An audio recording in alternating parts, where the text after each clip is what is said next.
Reittimme Lhaasaan, Tiibetin pyhään maahan, kulki Kiinan läpi. 48 tunnin junamatka kulki parhaimmillaan jopa yli 5000 metrin korkeudessa. Kaikki kuitenkin selvisimme hengissä ilman aivoödeemaa ja suhkot selväjärkisinä perille.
Tuli tämmöiseen hyvin hämyiseen tiibetiläiseen ravintolaan.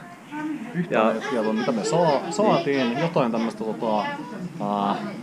jakin maidosta tehtyä teetä ilmeisesti on tässä edessä. Ja nyt sitten jotain ruokaa ei mitään käydä, mitä saatiin, mutta maistetaan ja kokeillaan. Juu, näin eipä nää paljon sanonut muuta kommunikoida kuin hymyillä ja sitten kysyä, että kuinka moni syö. Maistellaan. Milläs jakkimakupala maistuu? Ihan sikavaa, tuota perunaa. Samassa sitä. Maustet perunaa tai jotain. Ihan sikavaa. Ihan mahtavaa. Kauas nyt liha maistuu.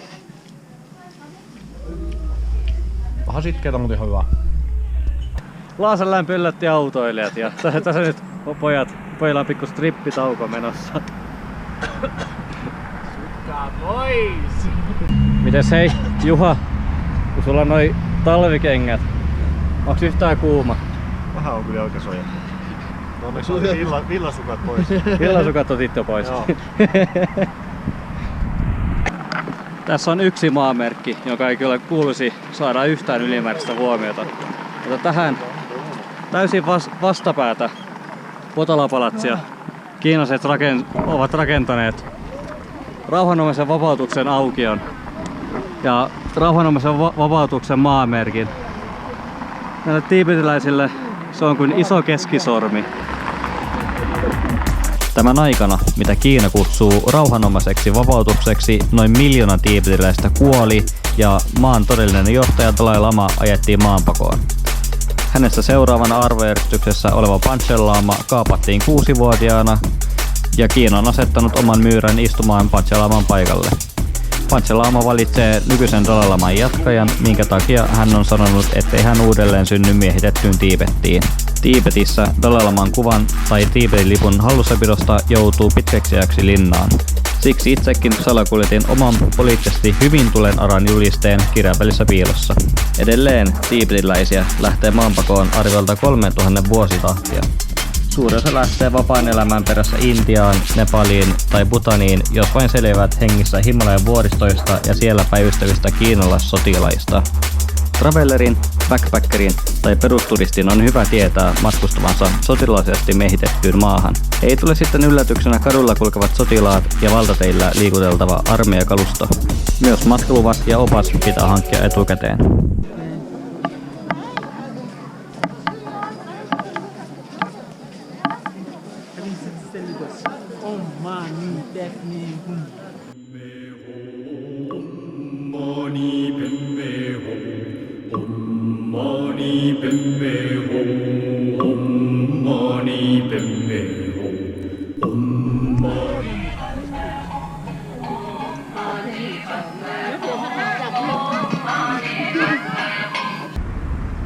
Kiinalaiset lyhdyt, vilkkaasti liikennetyt tie ja Kiinan liput. Ei taas ihan sitä Tiibettiä, mitä mä alun perin kuvittelin. Laasa on jo tehokkaasti kiinalaistettu ja tiibetiläiset ovatkin jo vähemmistö täällä omassa pääkaupungissaan. Jokhangin ympäristö lukuun ottamatta Laasa näyttää ja kuulostaakin kuin miltä tahansa kiinalaiselta kaupungilta.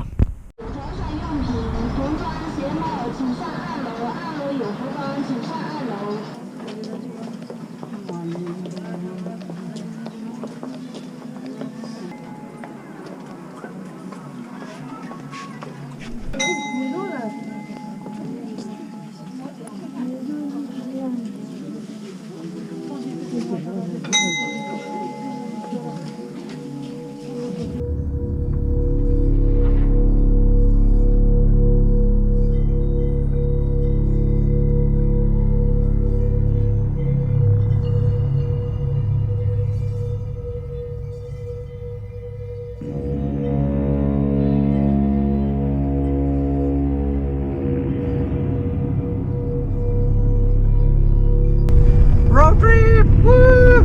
Road trip!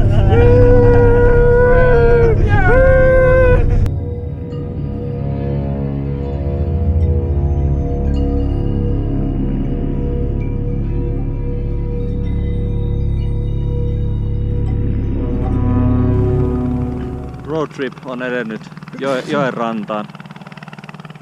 Sillalla on täällä hetki ja sitten jatketaan matkaa. Nämä näkymät on kyllä ihan mukavat.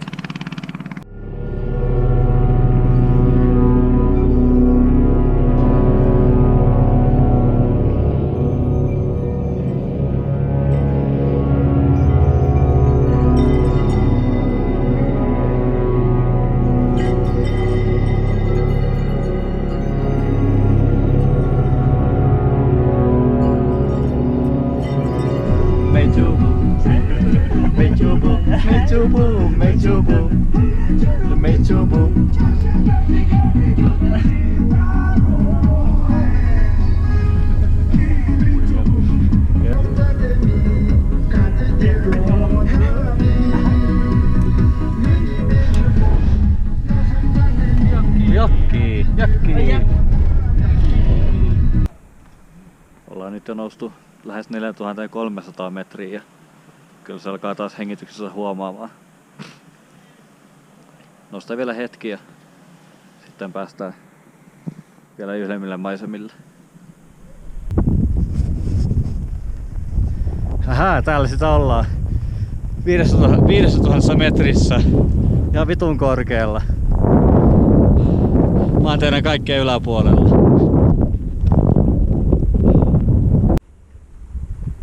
Edessä siintää Himalajan vuoristot ja siellä niiden takana on Bhutan.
Jakkivoita ja maistuu. Joo. Aika jakkimaiselta. Maistuuko nää jokin karva? Maistuu. Autentista. Yeah, but it's good. Yes, Yeah, yeah. we like it. Pretty salty, but very good.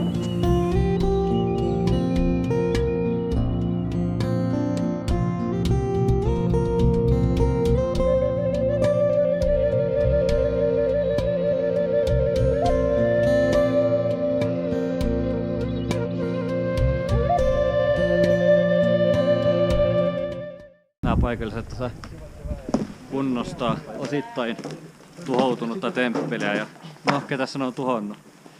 No, vinkki löytyy tuolta. Mikäs lippu tuolla liehuu? Joo, mutta oli tosi mukava käydä. Kaikki on siis niin ystävällisiä ja oikein ihania ihmisiä. Koko reissun mieleenpainuvin ja koskettavin yksityiskohta on Dalai Laman tyhjä valtaistuin. Kuvamateriaalia Potalan sisältä ei valitettavasti ole, koska kuvaaminen on ehdottomasti kiellettyä ja munkkien seassa pyörii poliiseja valeasussa. Valtaistuimelle oli asetettu Dalai Laman tyhjät kaavut istuma-asentoon ja tiibetiläiset ympäri Tiibettiä pyhiinvaeltavat mestoille jopa kuukausia rukoilemaan. Valtaistuimen edusta oli täynnä Dalai Lamalle osoitettuja rukousnauhoja. Toiseksi mieleen jäi myös tiibetiläisten yltiömäinen vieraanvaraisuus ja ystävällisyys meitä kohtaan. Meidät toivotettiin kerran toisensa jälkeen tervetulleeksi Tiibettiin leveiden hymyjen ja tuttavallisten kädenpuristusten kerran sekä toivotettiin Tiibetiksi Tashi Delek siunausta ja hyvää onnea.